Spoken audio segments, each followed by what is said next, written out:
just been waiting. You've been sitting here. You're excited to do a demo. Show me the magic, sir. What would a, I know you're not on the blue team anymore, so you're not in the day-to-day, but show me what a SOC analyst, we're going to put you back. I'm demoting you, sorry. You're going back down to a SOC analyst, no longer a threat analyst, right? Show me how you would process. Give me an example. Yeah, absolutely. So right now I'm looking at the Stellar Cyber here, which is our SIEM. This is where we ingest all of our logs for our different platforms. Really great because obviously we can get all the alerts that we have custom rules set up for within here. And right now looking at a couple alerts that have hit the board, we can kind of dive into what some of these are. These are for, it looks like Sentinel-1. We can see this is for Sentinel-1. I can kind of see the host name. I can kind of see what the general alert type is for. Miscellaneous malware being quarantine. So pretty vague as far as, what the alerts are, but I know that they're both right now for the same machine. So that's something that I definitely just want to log into the Sentinel-1 console for. Take a look at this host in particular and kind of see what's going on there. So I'm going to go ahead and switch over to the Sentinel-1 here. Okay, so this is two alerts coming out of Sentinel-1 for the same machine around the same time. Correct. So, I kind of indicated that earlier. Usually one alert is one small piece of the puzzle. Sometimes we'll receive multiple alerts for the same, depending upon. So this is where EDR comes in, where there's different behavior analysis. This is where the antivirus comes in, where multiple files, because we find adversaries typically like to get on a machine and try to drop a bunch of tools that they use, and the antivirus can start grabbing them. It's not as common anymore as it used to be because they know these tools will grab them. So they're more focused on the behavior side to circumvent security solutions. But in this particular example that you showed, we got two alerts for the same machine. And again, they're taking advantage of the Sentinel-1 offering. So it looks like we're going to be focused on Sentinel-1, but keep in mind, the process is the same, for lack of better words, for all of these offerings. It depends upon, it'll look different. The portal's a little bit different. We have to click on different things, but they all centralize in that first screenshot you saw, Stellar Cyber, which is our open XDR platform, where the SOC is living, and they just got they always have the screen up, right? A SOC dashboard. And when new alerts pop in, someone takes ownership of them. Obviously, critical takes priority over minor. And so, boom, I'll shut up now. You're good.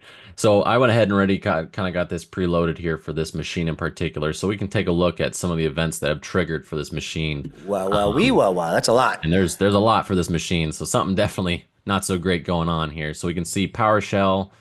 Something maybe was downloaded here, executing from base 64. So that kind of lets us know that there's probably some sort of obfuscation going on this machine, which kind of clarifies it here down below. We can see that exact term listed there. Looks like something was installed, Skype-install. It might have actually been something not. Who is installing Skype now? Come on. Who is literally installing Skype? I don't think anybody is. So my guess, again, I'll put on my SOC hat. My guess on this is not really Skype. What do you think? Yep, probably not. Okay, so let me ask you a question. So I see this view. I see, holy crud. Now, this did start at 1:56 p.m. The last alert was at 3:27. Is this because this is a demo? Or Right, what 100%. should I expect that we would have let all of these go, and now you're finally looking at it after 3:27 p.m.? I can see your time. It's now 4:07. Oh, yeah. So would we wait this long, sure. or is this just because this is a demo? For demo here. So these would have already been taken care of. This machine would have been taken care of. And well, then that's the next question I wanted to ask you. So in your experience, let's start with the first alert. So we had 3 alerts that came in: domain account enumeration, if you can describe that to me in a second, and shadow file deletion / enumeration. Yep. First, let's start with, what's a domain account enumeration? What does that mean? Yeah, so that's basically someone trying to figure out the username of some account within your domain. So so usually like domain admins, enterprise admins, Right. who has keys to the kingdom in this most. environment, so they can run a command to say, hey, show me a list of these people. 100%. Okay, and then shadow file deletions. Why would someone want to do that? Well, commonly so that if they're gonna do some sort of ransomware on the machine, there's no way to pull backups from the machine. They're trying to get rid of those shadow files. I should probably explain. Shadow files are a Windows capability where it's basically like an integrated backup solution. Well, they'll take like a snapshot of folders and files and kind of put them to the side. And they'll they typically run on a schedule. And so what'll end up happening is, okay, well, I overwrote this file. I can just go into my shadow copies and say, do the last version of this file that's saved in my shadow copies. So as he was saying, if someone deletes these files, it means there's no integrated backup directly on the Windows device itself. So Exactly. As you said, very common, right? They'll go in there and they'll delete all the shadows so you don't have a way to revert back. Yep. Okay. Now with that, those 3 alerts, initially, would you consider this minor, major, critical? Definitely a major, with potential to be a critical. Now it Okay. just depends. I would have to look deeper into these alerts, but yeah, 100% going to be Ooh, at least. okay. So this is good. This shows the human element behind it because, again, I could have easily said, oh, this is critical. Shadow file deletions. Who's Right. doing that? Domain account enumerations. Well, Mhm. from experience, right? This is, again, where the expertise comes in. The human element, account enumeration, it could be the RMM tool doing it. RMM tool at the same time could also be doing shadow file deletions. Your Yep. backup solution could be doing Backups. enumeration, but it's not as common. But they Sure. definitely will do shadow file deletions. Yep. So that was a good answer. You'd start with major, but again, Let's look into you it. don't Let's know. figure it out. Yeah. Yep. Yep. Now, seeing the Skype install in here, it also does look like it did quarantine this. We can see it got mitigated, so that was definitely quarantined immediately, which might be more indication that it wasn't Skype. But, obviously we can kind of keep diving through these listed here. Now, we see the PowerShell, the base 64, and the obfuscated PowerShell. That's something I definitely want to look at because that could be cool to show. So I'm going to go ahead and switch over here, and we can kind of dive in and see what's going on. So looking into this here, obviously there's a bunch of gargly gook listed on the screen. It's little chaos. It matches my microphone. It's That's SonicWall right. Orange. I like it. SonicWall Orange. There we go. So right here, what I can see in particular is going to be this obfuscation that's going on. So one thing that I'm going to do right off the bat Wait, is I'm gonna go- obfuscation. Help me with that again. What is obfuscation? yeah, so that is basically taking a command that was run and putting it into a format that is unreadable. So it's encoding it in base 64. That way we don't know necessarily what's being run. Sounds bad. Yep, it's not usually great. So I went ahead and copied that. I'm going to use a cool tool called CyberChef, where you can go ahead and input this and decode this. So once we decode this, we can see the output here and see what's actually going on, what command was run.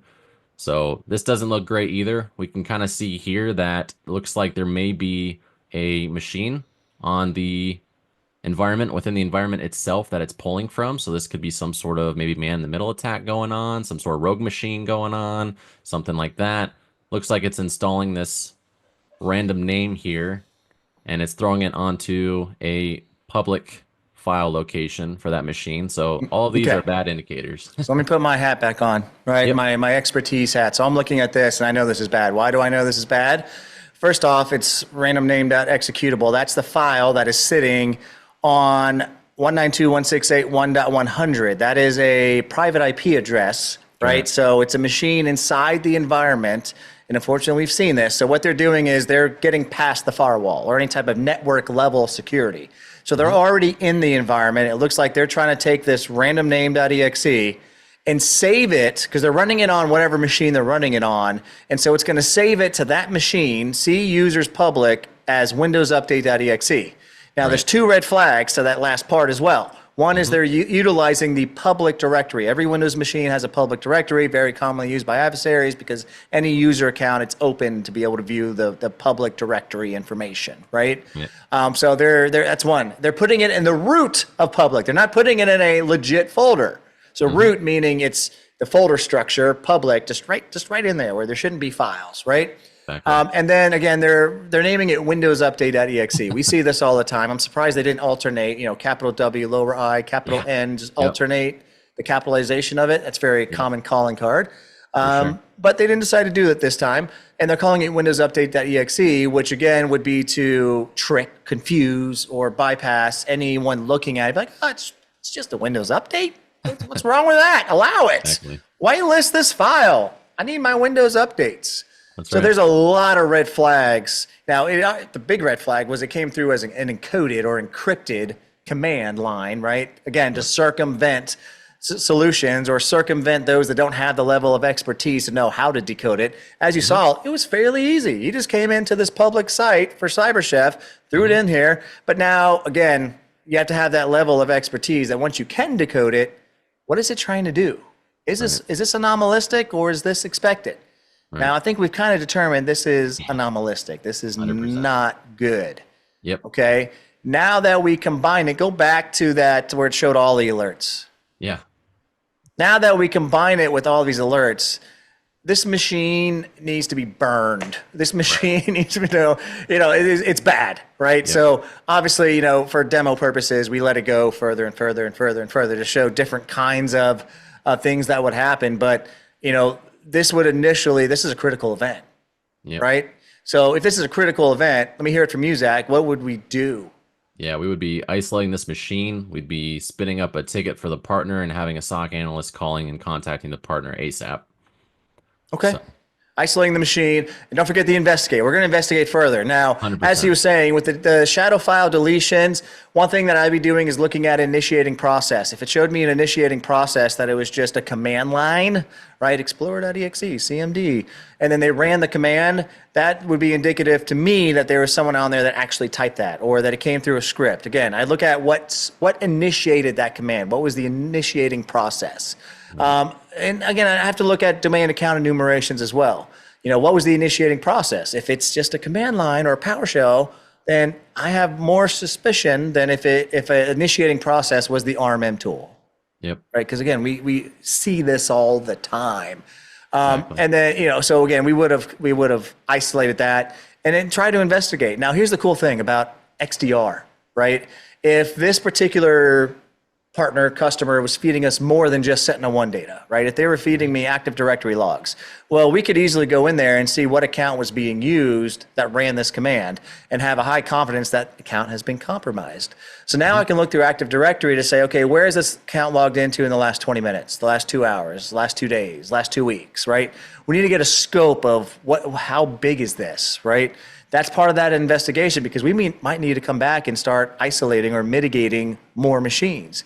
We have to identify what's called root cause analysis. Learn that term, right? Root cause analysis is a timeline of what happened during this to include what was the entry point, what happened. It's part of the whole documentation process to get an effective remediation plan in place.